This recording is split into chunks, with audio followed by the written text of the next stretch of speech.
my sisters, my cousins, my friends, the girls of Twitch, the girls of YouTube, all those people playing here. Yeah, these are the ones I'm talking to. Not my neighbors. What you listening to? That's the most, I hate it. Nosy neighbors, man. Going through people's trash cans, worrying if I'm buying a beer today. Bro.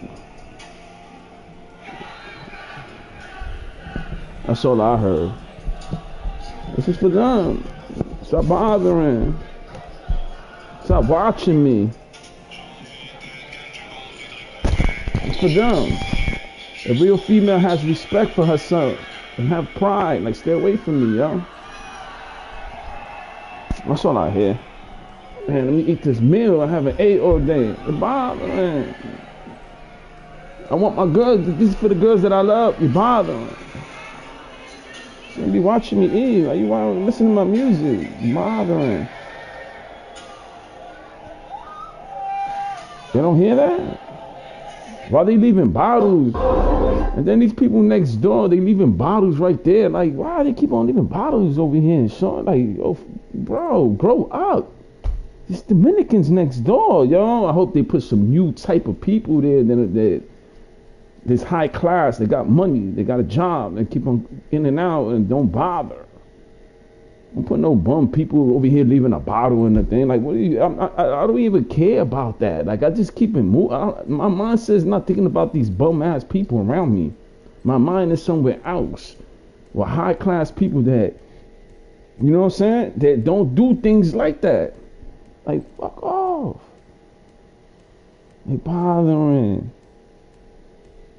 The next person, they don't understand that. Like, leave the person alone. That's like me bothering other people and seeing what they doing, watching their TV, listening to their conversation. They talking to the loved ones, talking to your mother, talking to your father, talking to whatever, and I'm bothering you in the middle of a conversation. That's not my business, man. That's not my business, bro. Like, what is wrong with these people?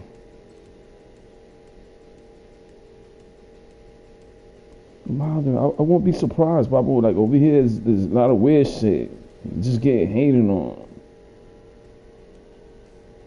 That's all I hear. Why's it all the way down there?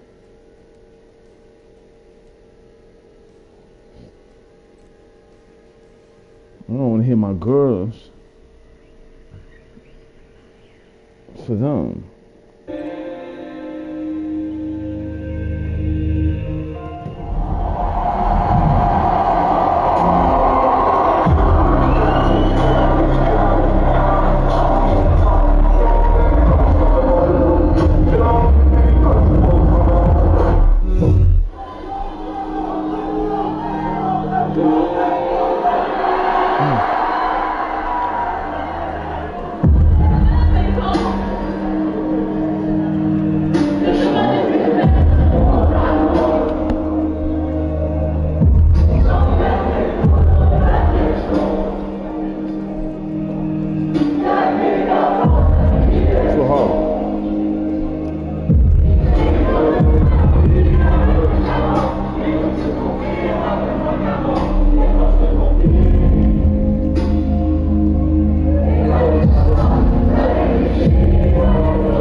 Doesn't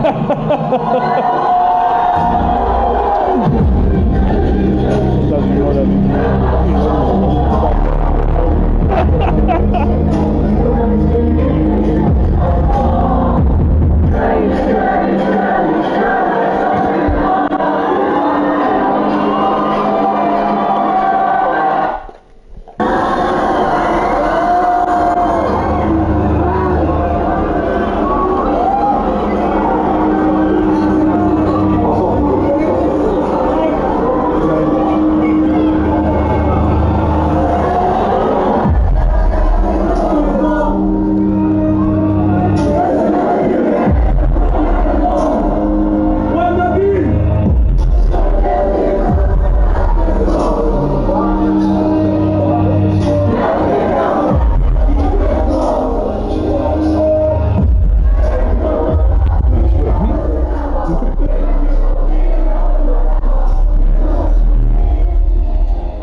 and to defy the might of an empire. Spartacus, a gladiator who became a legend. Born a Thracian warrior, Spartacus was captured and enslaved, forced to fight as a gladiator for the entertainment of Rome. But Spartacus refused to accept his fate. In 73 BC, he led a daring revolt, rallying thousands of slaves to rise up against their oppressors. For 2 years, Spartacus and his followers waged a fierce campaign against the Roman legions, showcasing extraordinary leadership and bravery. Though ultimately defeated, Spartacus's rebellion shook the foundations of Rome, leaving an indelible mark on history. One man dared to defy the might of an empire, Spartacus, a gladiator who became a legend. Born a Thracian warrior, Spartacus was captured.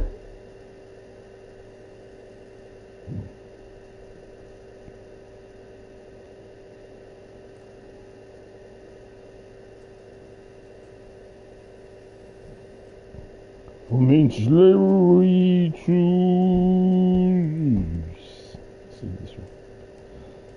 Spartacus was a Thracian-born mercenary turned probable deserter who was sold into slavery in the 1st century BCE, and who later became a gladiator at a famed school in Italy. In 73 BCE, Spartacus and about 70 of his pals fled their bondage, and over the next few years gathered tens of thousands of slaves to fight in a revolt against Rome. But who was Spartacus?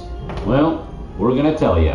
Today, we're going to take a look at some facts about the life of the real Spartacus, the gladiator and slave who led an uprising. Before we get started, be sure to subscribe to the Weird History channel and let us know in the comments below what other notable historical names you would like to hear about. Now, let's learn about the man who was what you gotta do is, hey, alright, you got your money?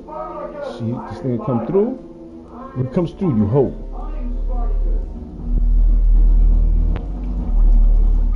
Spartacus was born in a country called Thrace, which was an ancient land in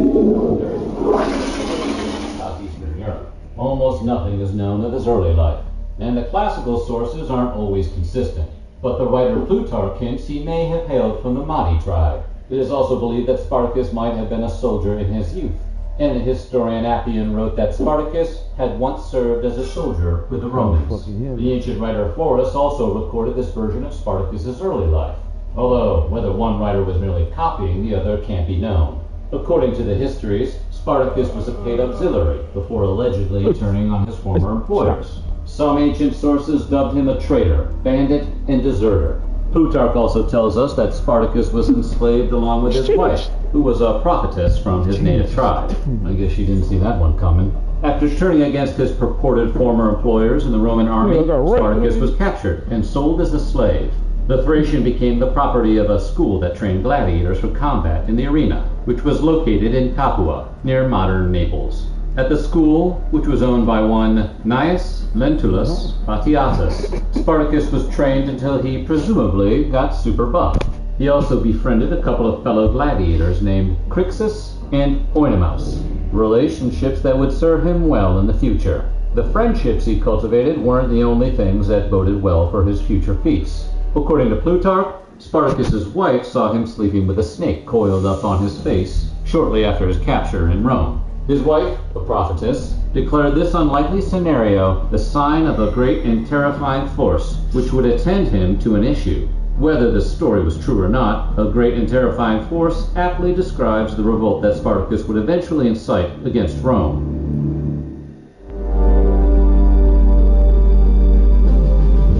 In 73 BCE, understandably fed up with being a slave, Spartacus and 78 of his peers fled the gladiator school. According to ancient accounts, they were, at first, armed with only kitchen knives and spits. However, it wasn't too long until they acquired a cache of gladiators' weapons, including swords and tridents. The small band fled Capua to the slopes of Mount Vesuvius, which would explode and coat Pompeii in molten lava about 150 years later. Over time, Spartacus and his initial group of rebels would rally more slaves to their cause. He became not only a symbol of freedom, but also of Rome's corrupt political system. In the 2 years after his initial escape and flight to Vesuvius, Spartacus's army swelled to include almost 90,000 disaffected slaves from all over Italy.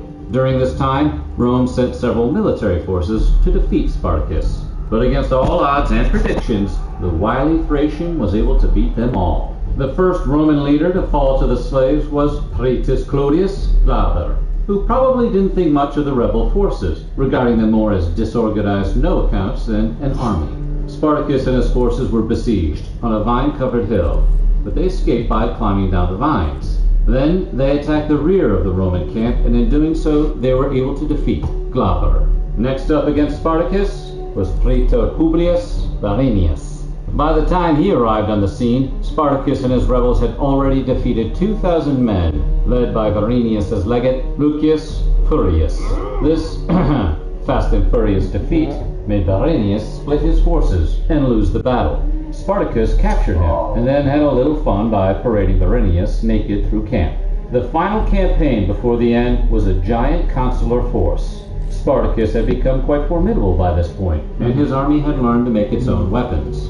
2 consuls went up against Spartacus, who squashed both of their armies.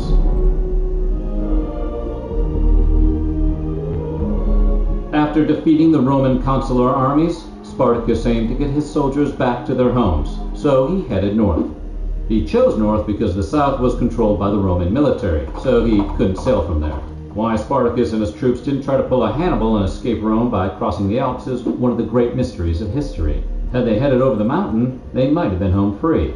Once they were clear of the Italian peninsula, it is believed that Spartacus planned to disperse his army, and all slaves would be on their own to get home as best they could. But Spartacus's soldiers, possibly experiencing a surge of confidence because of their many victories, seemed to be less interested in going home than they were in getting rich, pillaging the land around them, and wasting time wreaking havoc throughout Italy. Since his Alps plan didn't work, Spartacus changed tactics, and instead tried to get to the Italian coast so he and his men could sail away. He even seized an entire southern town in the hopes of providing a safe haven to sail to Sicily, an island full of disaffected slaves who possibly could be persuaded to join the rebels. It was at this point that, in pursuit of his Sicilian goals, Spartacus made a deal with the devil, or devils.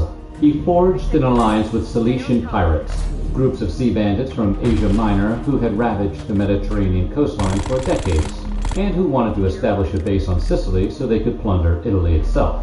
The pirates could, in turn, help Spartacus sail into the sunset. Spartacus got to the Strait of Messina around 71 BCE, but all wasn't as it seemed. In fact, the Cilician sailors didn't show up to ferry the army across to Sicily, as they had promised. Something had gone horribly, horribly wrong. Man, the pirates may have been idiot! bought off by the Romans or just given up. Fuck! No one knows why the deal fell through, but it did. Damn, very, nigga. very bad news for Spartacus. I think he did that shit on purpose, yo. For real.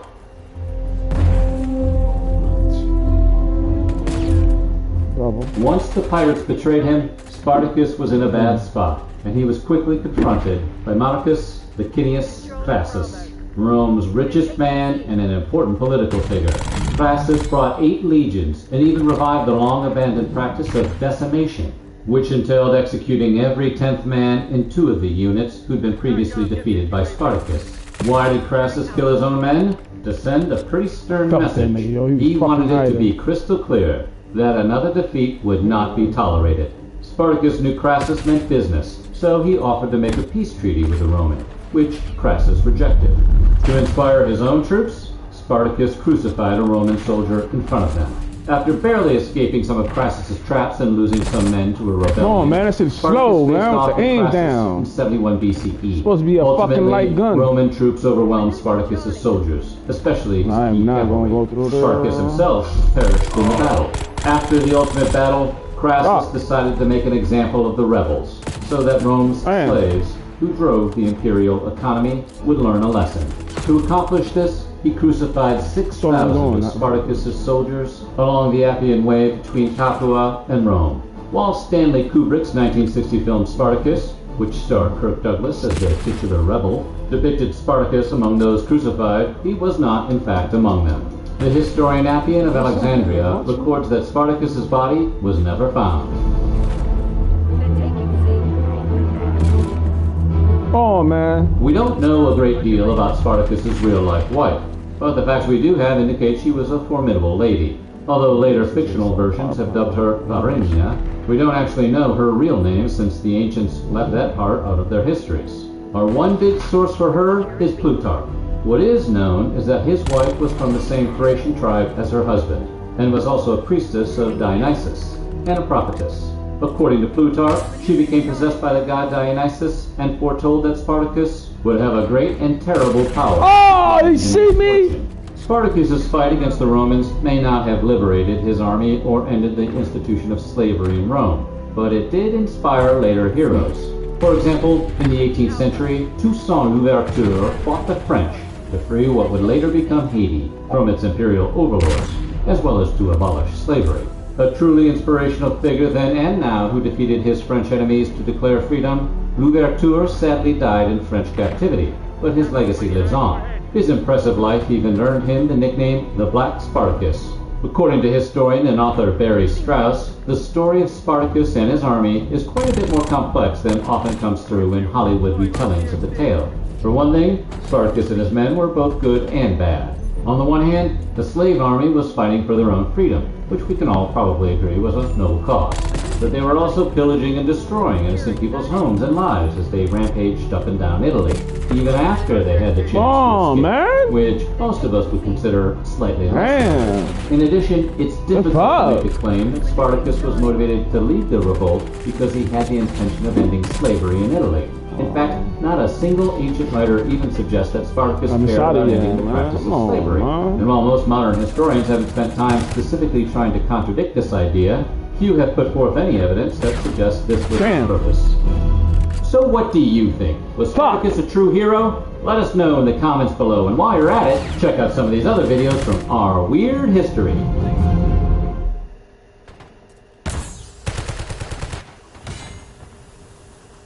Taking Bravo underway.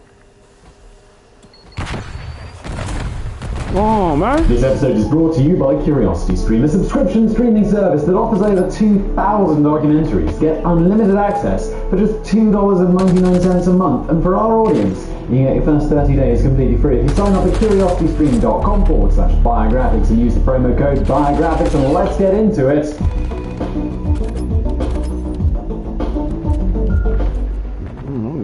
According to legend, Spartacus's wife once walked in with his sleeping husband to find a snake had wrapped itself around his face. Instead of being alarmed, she took this as a prophecy. Just like the serpent rounded itself around the warrior's head, so shall Spartacus be enveloped by a great and fearful power. One thing the woman could not see, however, was if this power would lead her. I don't agree with that, man. I said fucking follow me, man. In the end, you will have to decide for yourself what the outcome was. Spartacus might have lost the war, sure, not before making the all-powerful Roman Republic tremble at his feet. At a time when the might of Rome was continuously expanding all over the Mediterranean, a mere slave led an uprising the likes of which had never been seen.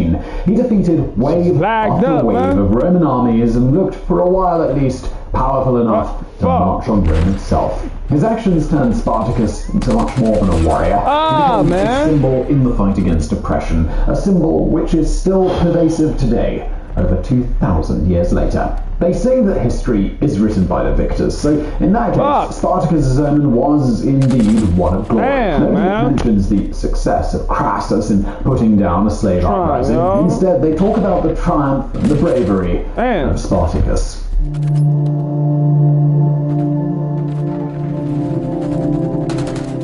Unsurprisingly, details are scarce regarding Spartacus' life before he rose up and became the bane of Rome. Even the particulars we do know can't be taken for granted because different ancient sources give varying accounts. Everyone seems to agree that Spartacus was a Thracian born sometime around the year 111 BCE. Plutarch, one of the main sources for the War of Spartacus, as he called it, referred to the warrior as having nomadic stock and described him as being sagacious and culturally superior, practically more Hellenic than Thracian. Some modern scholars have speculated that the word nomadic was a mistranslation made later and that Plutarch actually referred to Spartacus as being of Madi stock. The Madi were a Thracian tribe from those times which existed in modern-day Bulgaria. Eventually, Spartacus ended up fighting in the Roman army as an auxiliary unit. At one point, the Thracian earned the scorn of the Romans who captured him and sold him into slavery. Again, sources vary as to the reason why. Some say that Spartacus deserted, others say that he led raiding parties, or perhaps it was just both.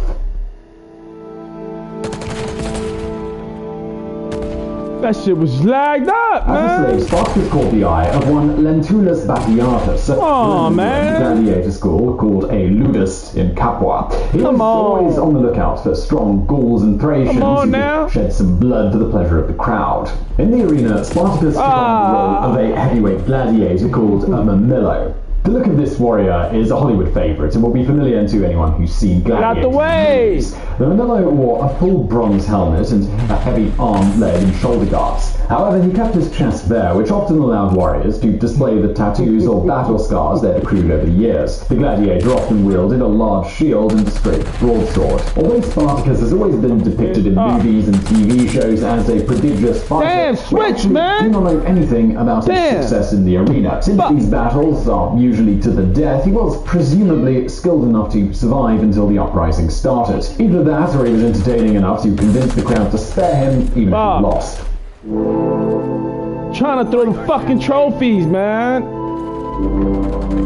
In the year 73 BCE, Spartacus was part of a plot to escape Batiatus's gladiator school. The number differs. Plutarch says 78 slaves armed themselves with utensils from the kitchen, defeated the guards and made a run for it. During their escape, they ran into carts full of gladiator weapons being shipped into the city. Hey, these controllers, man. Armed themselves properly. The former slaves decided to seek refuge on Mount Vesuvius, which offered a stronger defensive position. On their way there, they recruited other slaves as well as freemen who wanted to join their cause. Somebody's supposed to go behind me. They never really made it clear nobody what can, exactly man. Spartacus did or said to the other slaves to convince them that he should be their leader. One factor which certainly played a part was the fact that the men split all their plunder equally. But it should be mentioned that historians... It's not easy, but I do. I'm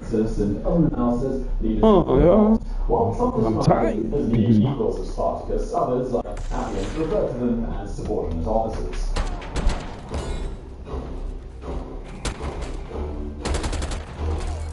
It is fair to say when the Roman Senate heard about Spartacus and his little uprising that they didn't take it too seriously.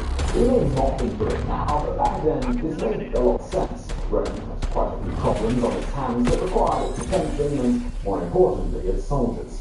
In the Iberian Peninsula, Rome was engaged in the Sertorian War against Quintus Sertorius, a former Roman statesman who chose the losing side during the Second Civil War of the Roman Republic, but refused to concede defeat. Over in Asia Minor, Rome was fighting the Third Mithridatic War against the Kingdom of Pontus led by Mithridates VI. This eventually resulted in a decisive victory for Rome and the end of the Pontic Empire, but not until 10 more years of vicious battles. As you can see, Rome is playful. Therefore, the revolt of gladiators was dismissed as nothing more than a crime wave that could be solved with a cohort or two. In charge of this force was a praetor named Gaius Claudius Glaber, of whom we know almost nothing. Don't think about that girl. Could have had some kind of distinct, Her girl's fucking with you. influential, cloudy family, but really his only appearance in Got the other things, historical got other records plans. is his battle against Spartacus. Cool. He is never mentioned again. Whether that means he died in battle or he never did anything else of note, we simply don't know. Anyway, Glaber's army consisted of approximately 3,000 militia, not proper Roman legionaries. Again, the fact that the Senate sent an unproven military commander leading untrained militia revealed how little they were concerned about the uprising. Glaber and his units chased Vesuvius and laid siege on the only road down the mountain. His plan was simply to wait for the insurgents to starve to death. It seemed like a fine strategy, albeit a tad unoriginal. Spartacus did not have this problem. In fact, his side developed a much more novel game plan. He knew that Glaber was only paying attention to the side with the descent because all the others consisted of steep cliffs which were seemingly impassable. However, he and his men made rope ladders out of wild vines that were plentiful in the area and rappelled down undetected by the Romans. They then surrounded Glaber's camp and easily defeated his forces by surprise attack. In the end, all this expedition managed to do was supply the rebels with better weapons and armour and help bolster their numbers as more people heard of their exploits.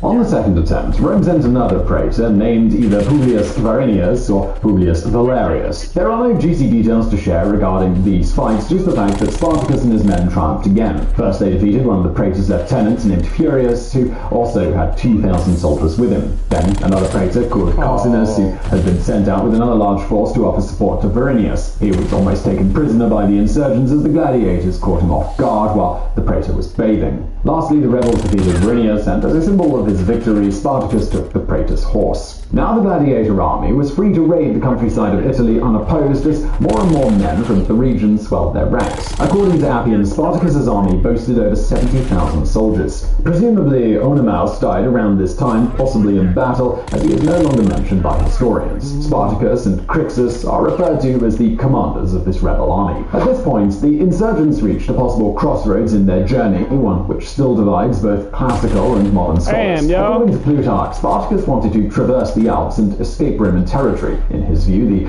Thracian planned to disband the army once it had secured freedom. However, Spartacus could not convince his men, who were feeling cocky enough that they wanted to continue raiding. Other sources claimed that the plan was, and always had been, to march on Rome. The notion that there was some dissension in the ranks regarding their next move was strengthened by the fact that at one point the rebels split into two different armies. One was led by Spartacus, the other by Crixus. Whether this division was strategic so that they could cover more ground, or if it was caused by disagreements, we cannot say with any certainty. Now, just before we get into the rest of today's video, I do want to quickly mention today's sponsor who make our videos possible, and that's CuriosityStream. Now, I have actually seen a lot of people hitting me up on Twitter and saying how much they are enjoying CuriosityStream, which is excellent. If you want to say hi to me on that platform, I'm at Simon Whistler. Look me up if you want to. And I think that is just because what we do here at Biographics, I kind of see them as sort of little documentaries, and CuriosityStream is very much in line with that. Indeed, they've got over 2,000 documentaries and non-fiction titles from some of the world's best filmmakers. Now, it's not going to shock you to learn that there's plenty of documentaries about Rome on CuriosityStream. If you just search Rome in the platform, you're going to get a whole lot of interesting options. Now, I've mentioned a series called The Butterfly Effect before, which I've really enjoyed. They've got a couple of episodes about Rome, one about Augustus, and one about Carthage. They're definitely worth a watch, and you can do all of that watching for free for 30 days with our link, curiositystream.com/biographics. It's also below, and when you're checking out, use the code biographics, and that will give you those 30 days for free. After that, it's just $2.99 a month, which is just super cheap. It's super great. Definitely check it out. It also supports the show. And let's get back to Spartacus.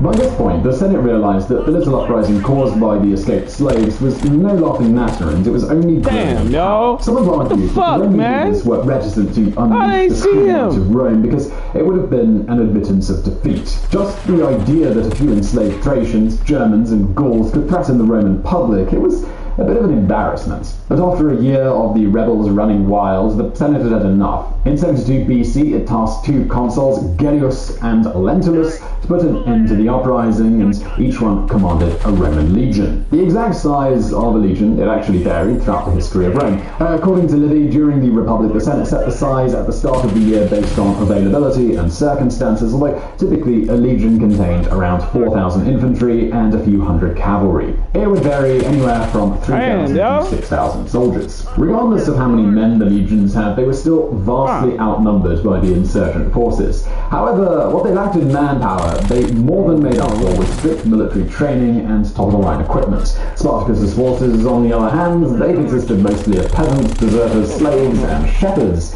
Very few of them stood a chance against a Roman soldier in combat. So here we arrive at a bit of a contentious moment, because the two main sources, Plutarch and Appian, give differing accounts on the battles between Spartacus and the consular armies. They do not necessarily contradict each other, but they each mention events that the other ignores. As I said previously, the rebel forces split into two armies. Both historians agree that Gellius and his legion fought Crixus, who commanded around 30,000 men, and all of that happened near Mount Garganus. This encounter resulted in a decisive victory for the Romans. The rebel army lost around 2/3 of its troops, including Crixus, who was killed in battle. When hearing of this, Spartacus allegedly sacrificed 300 Roman soldiers in his honor. Damn. Both sources also agree that Spartacus and the main insurgent force faced the army of Lentulus while heading for Cisalpine Gaul and triumphed. Afterwards, however, the accounts start to differ. You have to remember that even the best sources we have for the War of Spartacus wrote their accounts over 150 years after the uprising had taken place. Many details could certainly have been altered or forgotten. According to Appian, Gellius and his men headed towards Spartacus after defeating Crixus. His hope was that he would reach the Spartan army in time to trap it between the the two legions commanded by him and Lentulus. However, he was too late, and the Thracian had time to best the other consul, turn his soldiers around, and defeat Gellius in combat. The two consular legions retreated and regrouped back in Rome. They then united as a single army and made a third attempt against Spartacus at Picenum, but they were once again defeated. Plutarch makes no mention of Spartacus's fight against Gellius or the Battle of Picenum against both consuls. Instead, he says that after the Thracian bested Lentulus, he engaged in combat with an army of 10,000 men led by Gaius Cassius Longinus, the governor of Cisalpine Gaul. Once again, he was victorious. There was also some confusion regarding what happened after Spartacus defeated the consular armies. While Plutarch offers no concrete information, Appian more or less places Spartacus on the warpath to Rome. Maybe it was the death of Crixus, or maybe he thought himself invincible in battle, but Spartacus seemed determined to pillage mighty Rome itself. He killed all his prisoners and his pack animals and set fire to any useless materials that might have burdened and slowed him down. He marched on the capital with an army of 120,000 footmen. Despite his gung-ho attitude, Spartacus had a change of heart on the way and realized that perhaps his army was not strong enough just yet. Instead, he took over the city of Thurii and the surrounding mountains and conducted raids for bronze and iron to forge weapons and equip his troops.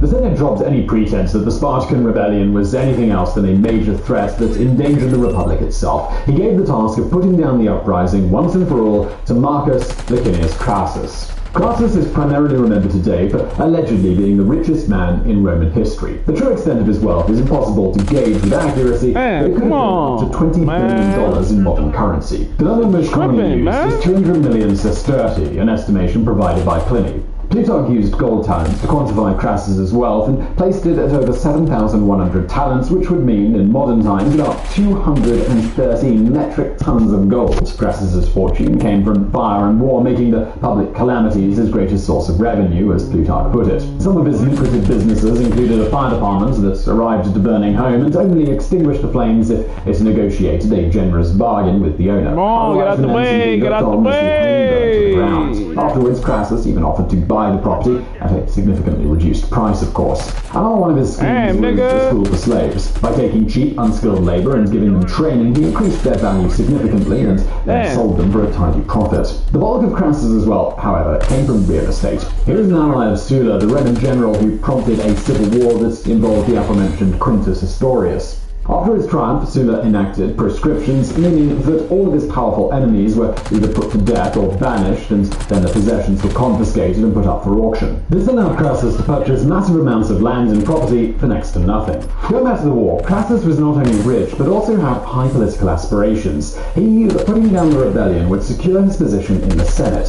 He used his own money to equip and train new troops. He was made a praetor and was granted command of 6 new legions, plus what's left of the 2 consular armies. At first, it looked like this military expedition would end like all the others. While Crassus and the bulk of his army waited for Spartacus on the borders of Picenum, he sent his legate, Mummius, with 2 legions to circle around and approach the rebellion army from behind. Crassus gave explicit orders not to attack the insurgents or even to engage in skirmishes. Mummius disobeyed. Niggas can't rap that? He attacked, and he lost. Clearly Crassus needed to teach some discipline, something he accomplished with an extreme measure. He revived a punishment that had not been used for almost 200 years, and that was decimation. The soldiers were divided into decades, a decade here simply meaning a group of 10. They drew lots, and the losing soldier from every decade was executed. Again, there is a bit of disagreement over who Crassus decimated exactly. Plutarch said it was only one cohort of his 500 or so soldiers. Appian, however, believed it was either the 2 consular legions or his entire army. This is a pretty big detail because it makes the difference between the execution of 50 soldiers, more or less, and the execution of thousands. Either way, the tactics seemed to work, and Crassus showed his men that he was more dangerous than the enemy.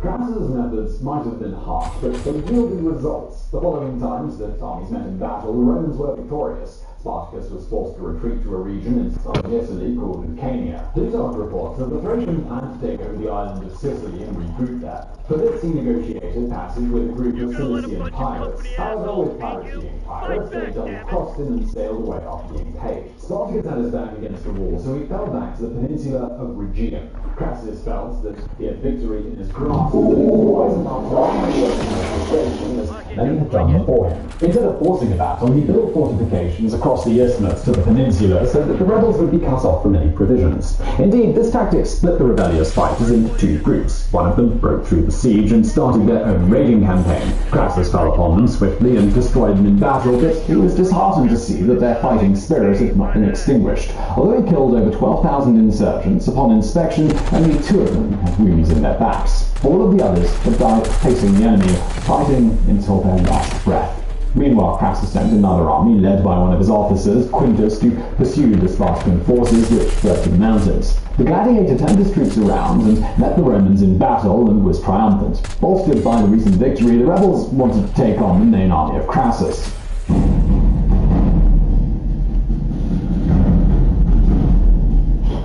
One final decisive battle suited Crassus just fine. Although at first he seemed content with weakening the insurgents as much as possible, now he was fighting against the clock as he received news that the Roman reinforcements were on their way. Pompey the Great had managed to put down a rebellion in the Iberian Peninsula and had redirected his forces to take on Spartacus. Another commander named Lucullus was also coming with additional soldiers. You would think that the arrival of reinforcements would be good news for Crassus, but he had no intention of sharing credit with anyone for putting down the largest rebellion in Roman history. Before making his last stand, Spartacus actually tried to call a truce with Crassus, but the Roman praetor rejected it categorically. To fulfill his ambitions, nothing but the absolute obliteration of the revolt would have sufficed. The armies met at the Battle of Silarius River. The Spartan troops fought hard, but were soundly defeated. Around 36,000 of them died in battle, around 6,000 more were taken prisoner by Crassus and were all crucified along the Appian Way. About 5,000 rebels managed to flee the battle, but they were met by Pompey, who cut them to pieces. Pompey told Rome that even though Crassus won the battle, he extirpated the war. Accordingly, for this and his victory in Hispania, he was given a major triumph upon his return, and he was made consul. In this case, a triumph is a Roman ritual which celebrates general successes in battle. Crassus was later made a censor with Pompey's support. He also won over the masses of Rome by using his money to throw a giant feast in honor of Hercules and paying for everyone's grain allowance for 3 months. The two of them later formed an informal alliance called the First Triumvirate alongside another Roman up-and-comer named Julius Caesar.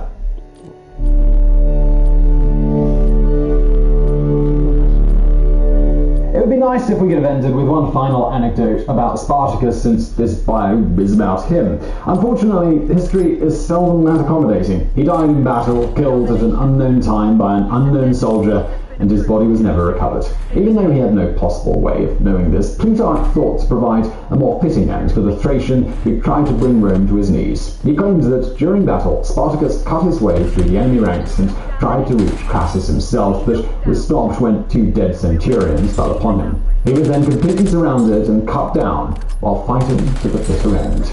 So I hope you found that video today interesting. If you did, please do hit that thumbs up button below. Don't forget to subscribe, hit that notification bell. Most importantly, please do consider checking out our fantastic sponsor, Curiosity Stream.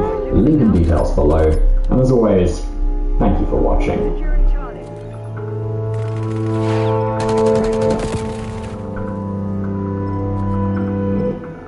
Lost Alpha. Securing C. Securing Alpha. UAV mission timeline 50% expended.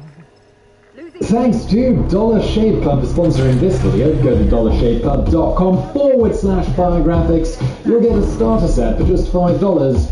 More on them in a bit.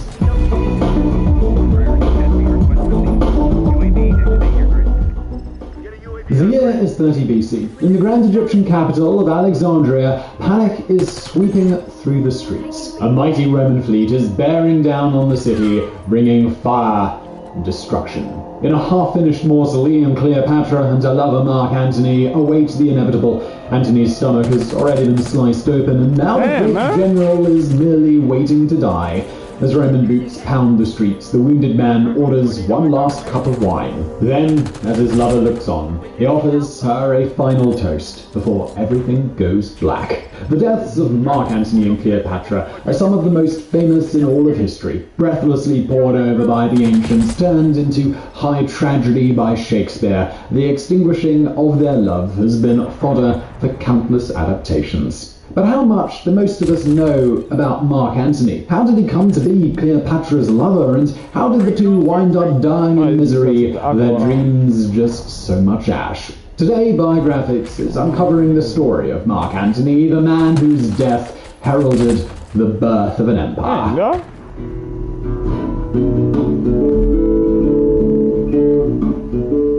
One of the most interesting things about Mark Antony's early career is that it basically reads like a greatest hits of ancient history. Seriously, over the next 6 minutes, you're going to watch him meet Cleopatra, Julius Caesar, and the future Emperor Augustus, and see him cross the Rubicon and help conquer Gaul. But perhaps the most remarkable thing about a guy who spent like his entire life at the epicenter of history is just how unremarkable he seemed destined to be. Born on January the 14th, 83 BC, Antony came from a family that was rich, but not respected. His father was a famously incompetent general, while his mother was a cousin of Julius Caesar. Caesar in 83 BC was just some 17-year-old boy who nobody knew would one day become dictator. It also didn't help that Antony's early life was remarkably dissolute. As a teenager, he fell in love with a guy called Curio, who was all about blowing Antony's money on whores, games, and gold. As a result, Antony wound up 250 talents in debt before he was just 20 years old, a sum of money that's equal to about $5 million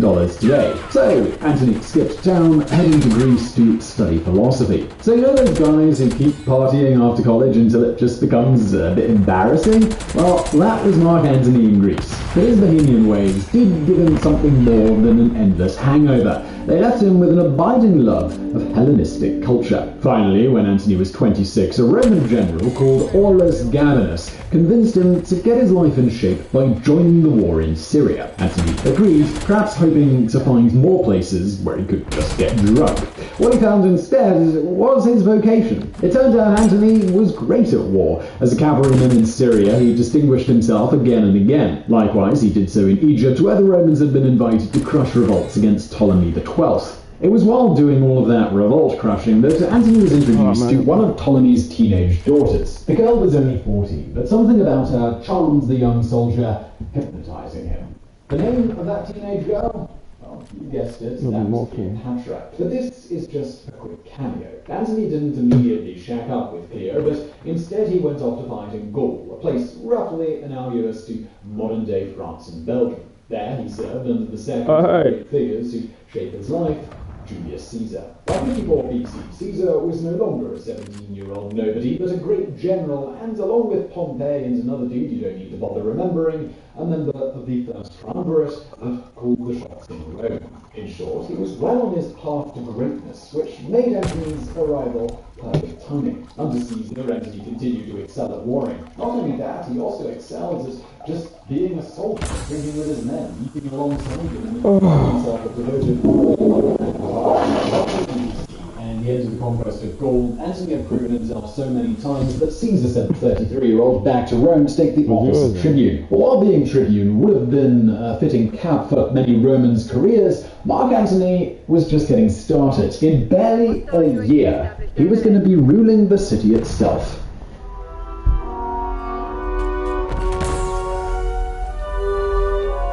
When Antony arrived, Rome was in turmoil. Caesar's fellow triumvir, Pompey, was trying to force the great general to give up his army, and there were frequent clashes in the streets between their supporters. Onto this political dumpster fire, Antony poured a cascade of gasoline. In the Senate, Antony hooked back up with his old buddy Curio, now a Caesar supporter, and began goading Pompey. Things came to a head when Antony suggested Pompey get out of politics for the good of the Republic, leading to so many death threats that Antony was forced to flee all the way back to the frontiers of Italy, where Caesar was camped across a river called the Rubicon. So you probably know the phrase, crossing the Rubicon. It means to commit to a course of action from which there is no going back. We have this phrase because in 49 BC, it was forbidden for a commander like Caesar to march his troops over the river and into Italy. But when Caesar heard Antony's story, he decided he had no choice. So he elevated Antony to his second-in-command, and then both literally and figuratively crossed the Rubicon. Mark Antony, everyone, witnessed both major historic events and the coining of everyday phrases. The news of Caesar's crossing caused Pompey to flee Rome. This was great from the perspective of Caesar, being able to waltz in and have himself declared dictator, but less good from the perspective of Caesar, as he now had to track down his rival. But before Caesar gave chase, he put the city under Antony's control. As supreme administrator of Rome itself, Antony was almost completely useless. Plutarch writes that he was too lazy to pay attention to running the city, and, well, that's being generous. Antony was so negligent, he almost caused a revolution. When Caesar returned from fighting Pompey in Egypt in 46 BC, he was so stunned by what a crappy job his number two was doing that he kicked him out of the city. For Antony, this was a real double whammy. See, Caesar hadn't returned from Egypt alone, but with Antony's old flame, Cleopatra, in tow. Only Cleopatra was now a client of Caesar, which meant it put her on the throne, and she in turn had been impregnated with his son, Caesarion. When Antony was exiled to Gaul, he wasn't just stewing over his broken relationship with Caesar, but also Caesar shagging up with his crush. Sadly for Antony, this double whammy was about to become a triple hit. In 45 BC, Caesar was forced to go fight the sons of Pompey in Hispania, i.e. modern-day Spain. But with Antony in disgrace, he needed a replacement by his side. The man he chose? Well, that would be his 18-year-old great-nephew Octavian, the future Emperor Augustus. It was the beginning of a rivalry between Antony and Octavian that would shake the known world.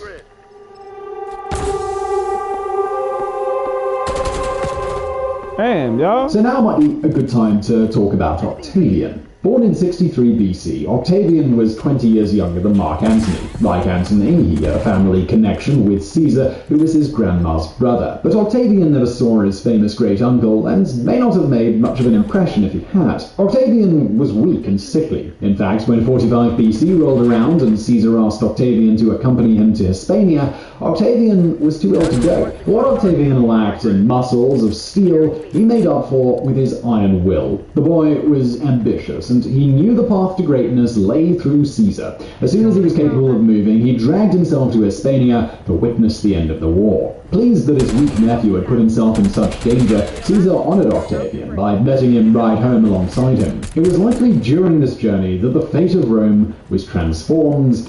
We'll get to that in a minute. While all of this was happening, Antony was still sitting in miserable exile in Gaul. And there he might have stayed had Caesar not swung by to see him on his way back to Rome. It was now almost 2 years since Caesar had knocked up Antony's lady and kicked him out, so we like to imagine the greetings were a bit awkward.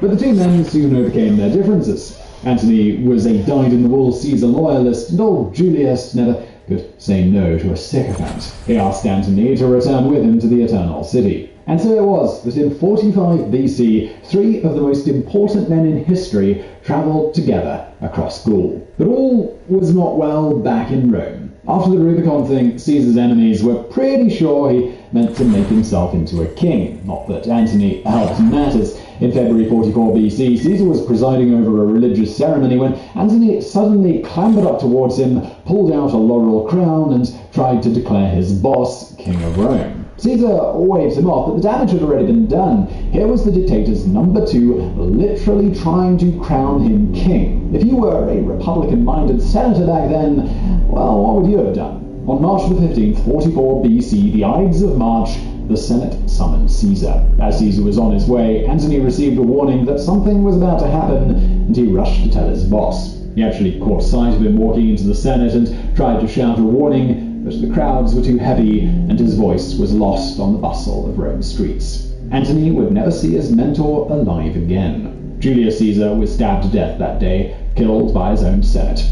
In the aftermath of the assassination, Antony fled Rome, convinced that he was next. But Antony was wrong. The plotters had never thought to kill off Caesar's loyalists. Antony, Octavian, they were all left alive. When Antony finally clicked that no one was coming for him, he returned to Rome and reassumed his position of consul. The first thing he did was open Caesar's will, curious to see what the man he had served so loyally had left him.